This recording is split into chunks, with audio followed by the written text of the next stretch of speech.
college football's first week offer the best lineup of games for 2025? Well, it's a little bit of a yes and maybe some no's, because week 5 and week 8 have a chance to give the first full weekend of FBS football a run for its money. Week 1's matchups include a rematch of last season's Cotton Bowl in Columbus. Dabo and Clemson host the Bayou Bengals in a top 25 battle.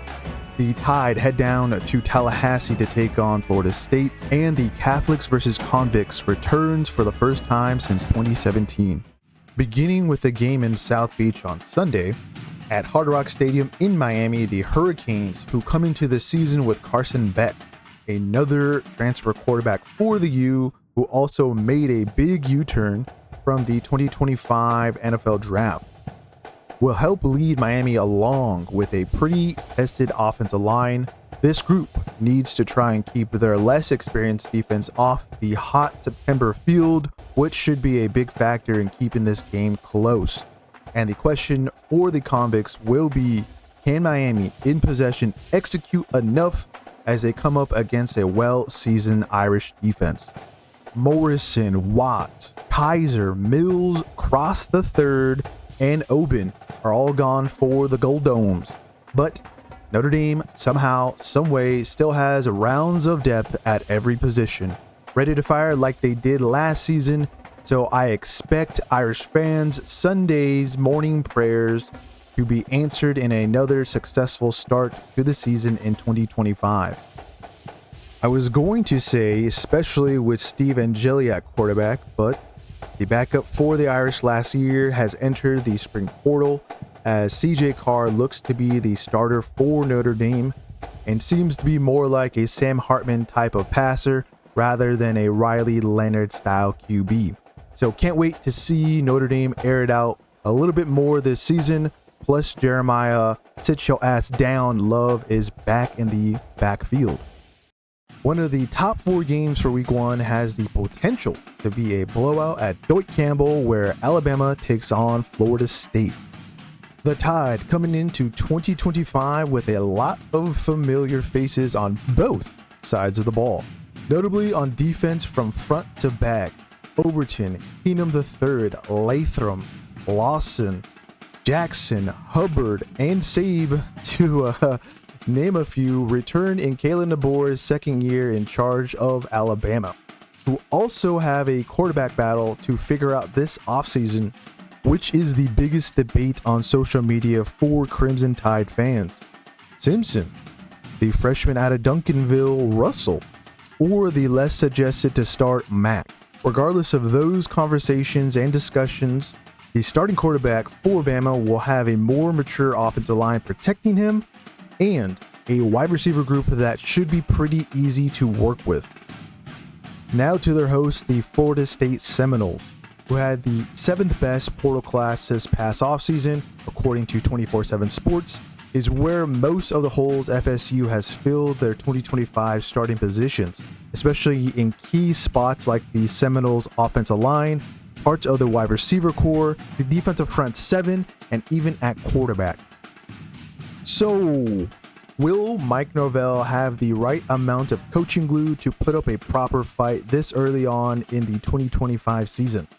Well, that's why we are mentioning again the potential of this game getting out of hand after just 2 quarters.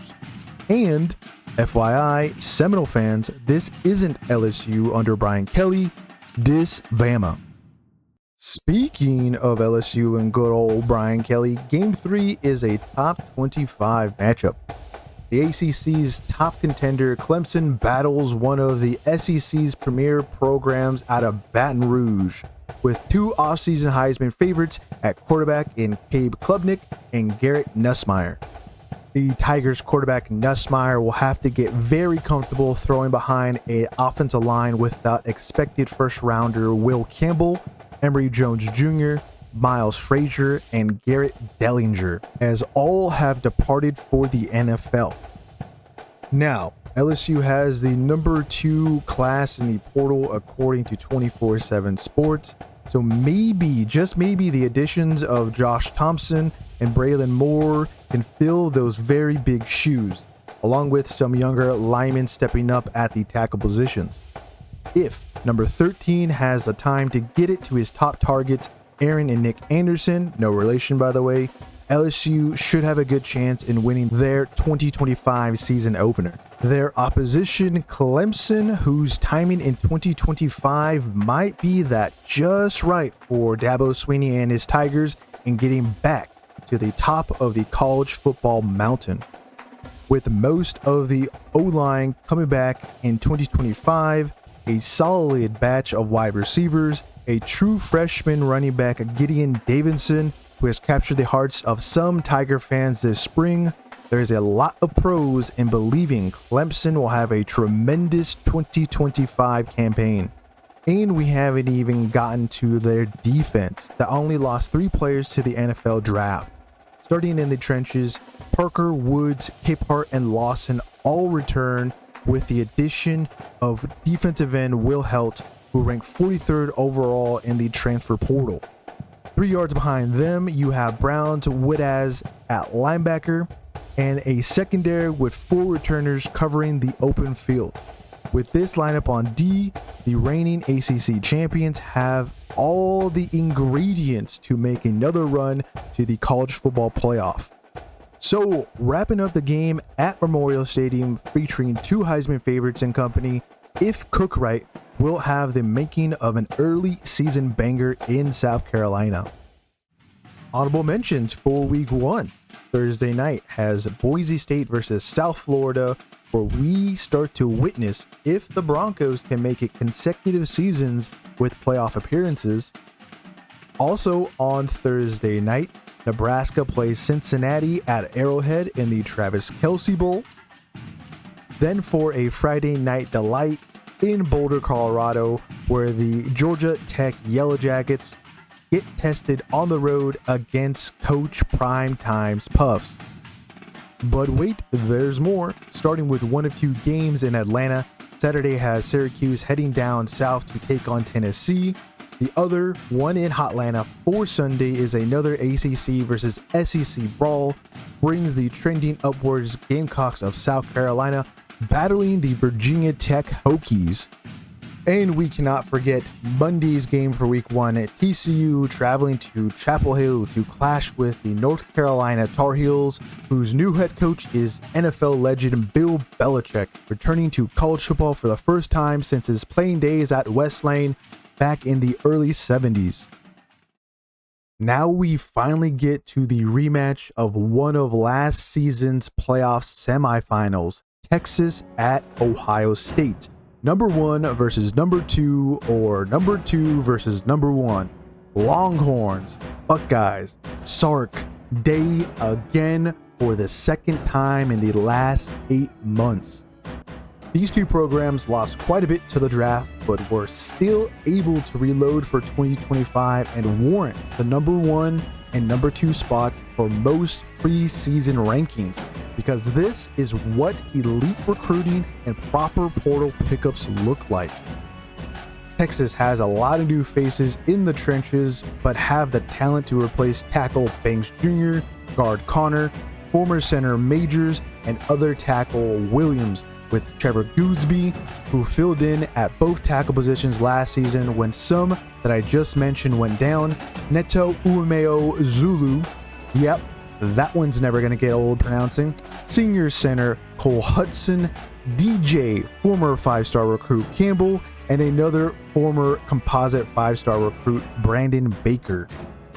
Now that is just the projected starting O-line that will have spring and summer to figure out who is protecting my Heisman favorite for 2025, Arch, he got wheels, Manning, who will be handing and throwing to Quintravion Weissner or a healthy CJ Baxter, and at wideout, DeAndre Moore Jr. or Ryan Wingo.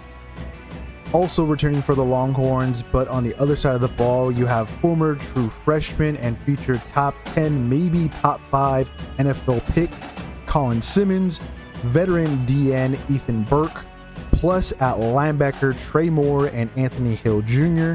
Behind them, defending in the secondary, Michael Taft, Malik Mohammed, and Jelani McDonald.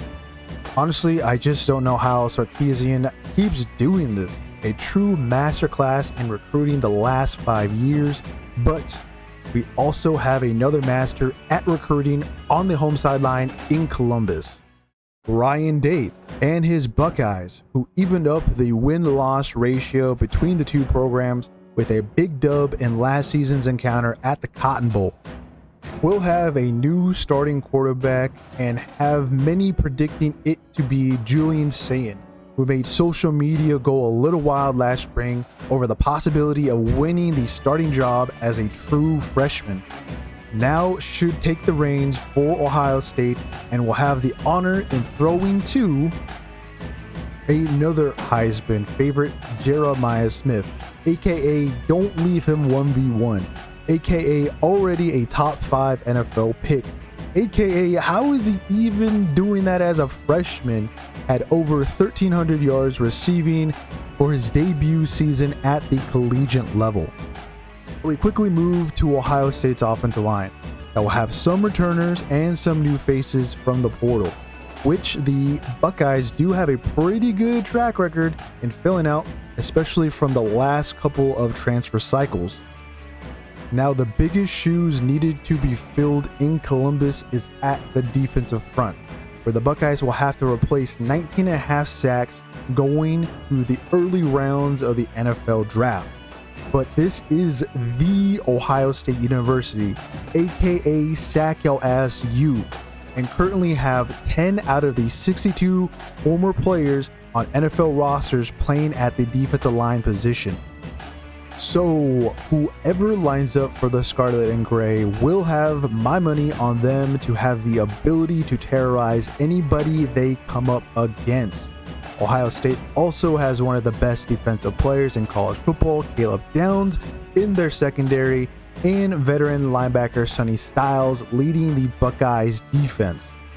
Last thing to mention, Texas, when these two meet, has won this game by single digits, while Ohio State has only won by multiple possessions. Ergo, we might have a 50-50 chance of this being a classic on our hands in the first full weekend of the season. Okay, we'll see you guys again for some more week-by-week previews for the 2025 college football season, and bye-bye for now from the couch.